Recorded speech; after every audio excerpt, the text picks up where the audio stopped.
Assalamualaikum warahmatullahi wabarakatuh. Waalaikumsalam Waalaikumsalam warahmatullahi wabarakatuh. warahmatullahi wabarakatuh. Ya, terima kasih kepada teman-teman yang telah bersedia untuk mengikuti presentasi laporan praktikum hygiene industri yang telah kita lakukan di minggu sebelumnya, yaitu melakukan sampling di ruangan 3/29 gedung FTSP. Nah, sebelumnya kita mau perkenalan dulu. Nah, saya sendiri Zulfan Makarim dari kelompok 1 dengan NIM 225130111. Kemudian rekan saya. Dan saya Andi Andriani dengan NIM 225131122. Kenalin, aku Cika Lian Aswa dengan NIM 225131144. Dan perkenalkan, nama aku Nafisa Rahmawati dengan NIM 2251337.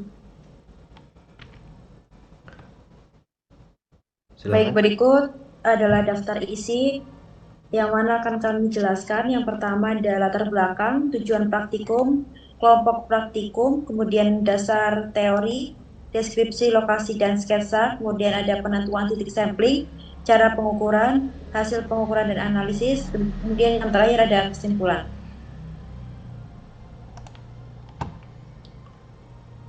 Oke, sebentar. Oke, kemudian masuk ke bab yang pertama, yaitu di bagian latar belakang. Nah, hygiene industri ini adalah ilmu dan seni yang ditujukan untuk mengantisipasi, kemudian mengenali, mengevaluasi, dan mengendalikan bahaya kesehatan di lingkungan kerja dengan tujuan melindungi kesehatan dan kesejahteraan pekerja dan masyarakat luas. Hygiene industri ini memiliki 4 ruang lingkup utama, yaitu antisipasi, kemudian rekognisi, evaluasi, dan pengendalian. Nah, dalam presentasi ini kami akan menjelaskan tentang pengukuran pencahayaan, kebisingan ISBB dalam ruang gedung FTSP UI. Dalam presentasi ini kami memberikan beberapa contoh aplikasi hygiene industri dalam berbagai bidang kerja seperti manufaktur, pertambangan, konstruksi, dan lain-lain.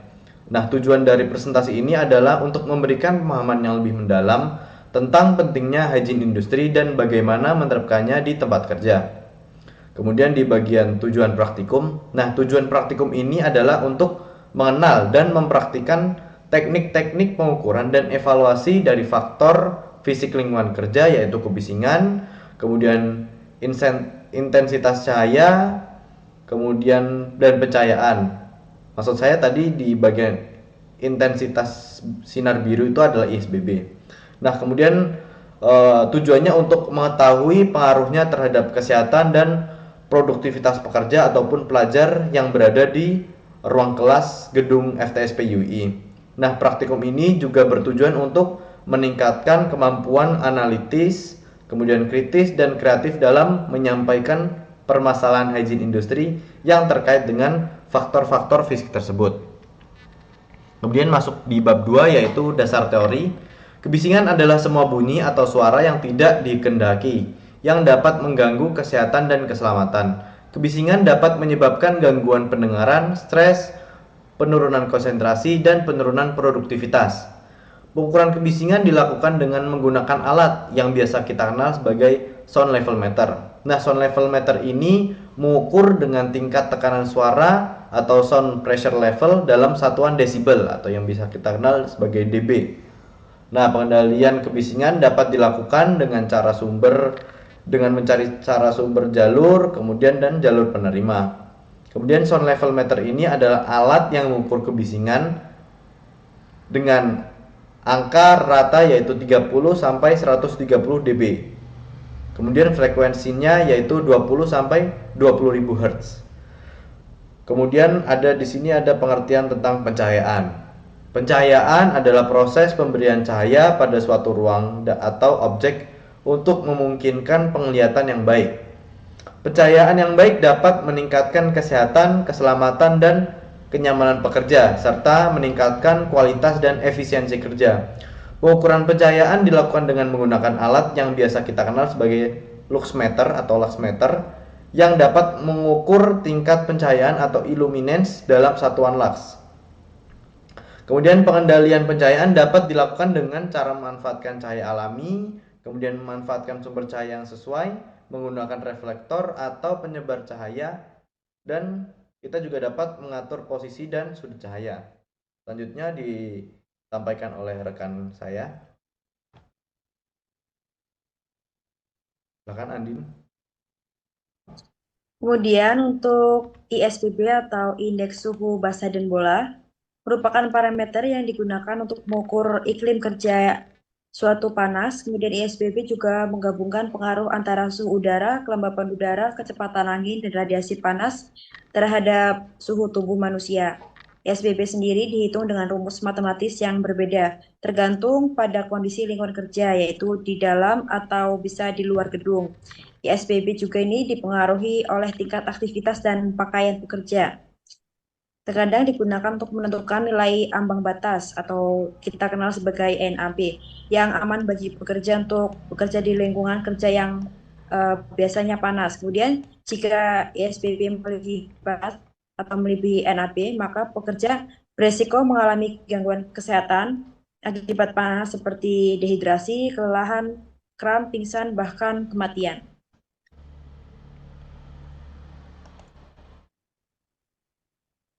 Kemudian untuk pengenalan alat. Alat-alat yang kami gunakan ketika praktikum yang pertama ada luxmeter. Luxmeter ini merupakan alat yang digunakan untuk mengukur intensitas cahaya atau tingkat pencahayaan di suatu tempat.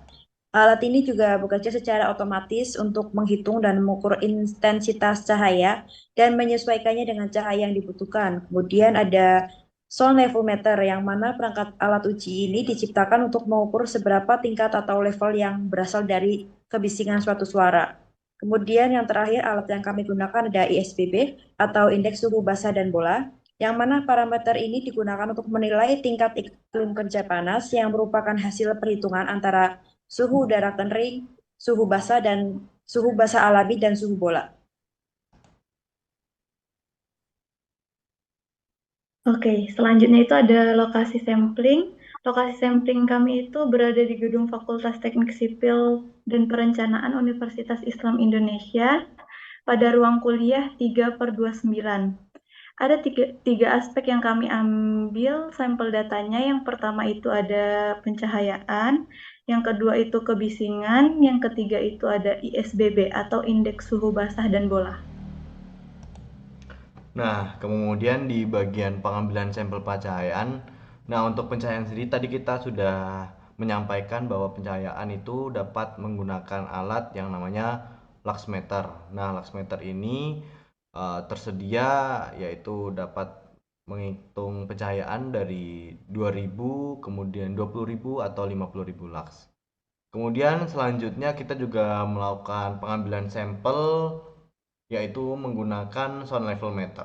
Nah, untuk tahapan kita sudah lampirkan di bagian PPT ini dan selanjutnya kita juga menggunakan alat yang biasa kita kenal sebagai ISBB, Indeks Suhu Basah dan Bola.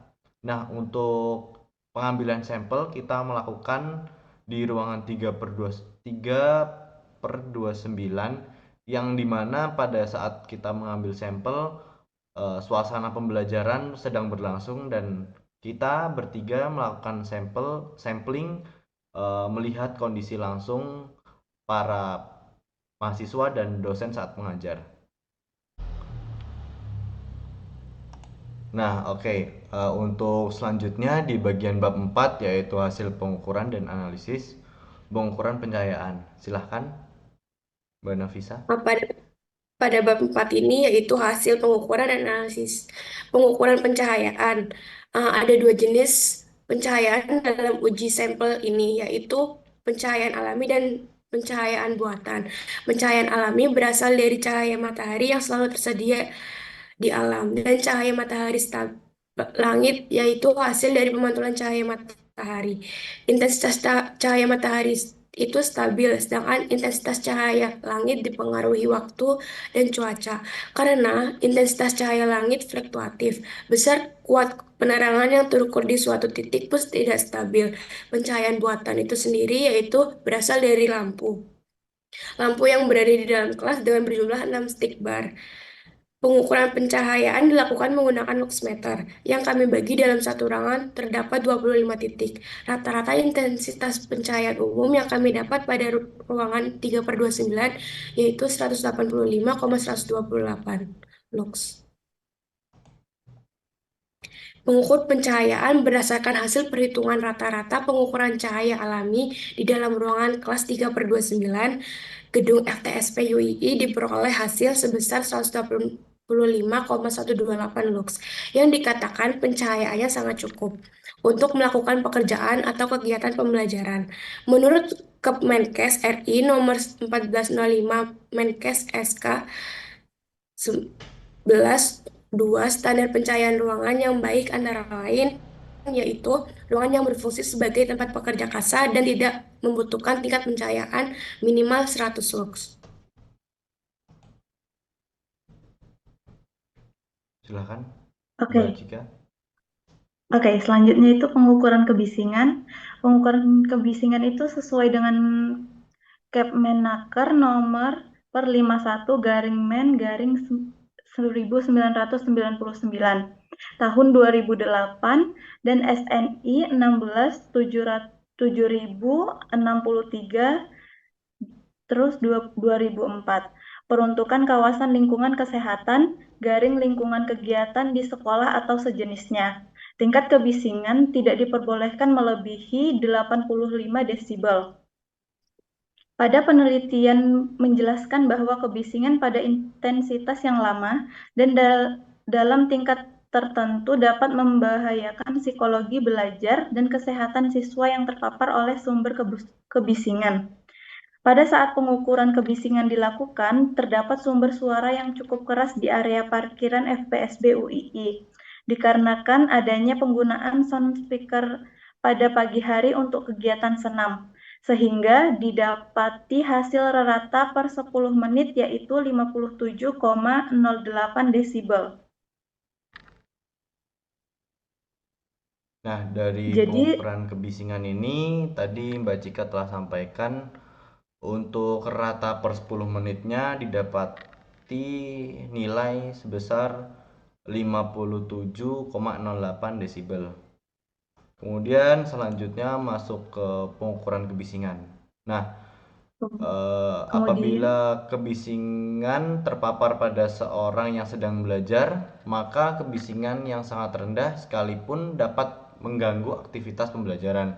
Nah, sumber kebisingan yang berdampak pada seseorang yang sedang belajar bukan hanya bersumber dari dalam ruangan saja, akan tetapi juga sekeliling dan luar ruangan belajar tersebut, seperti yang diungkapkan oleh Hidayati tahun 2007. Kemudian selanjutnya disampaikan oleh Mbak Cika kembali. Kemudian, berdasarkan hasil penelitian yang telah dilakukan, di lingkungan kelas yang berdekatan dengan parkiran FPSB UII itu dapat disimpulkan bahwa bunyi yang dihasilkan dari sound speaker tersebut, terutama dari kendaraan bermotor blong yang melintas akan parkir, memberikan kontribusi besar pada kebisingan yang diterima oleh ruangan 3/29.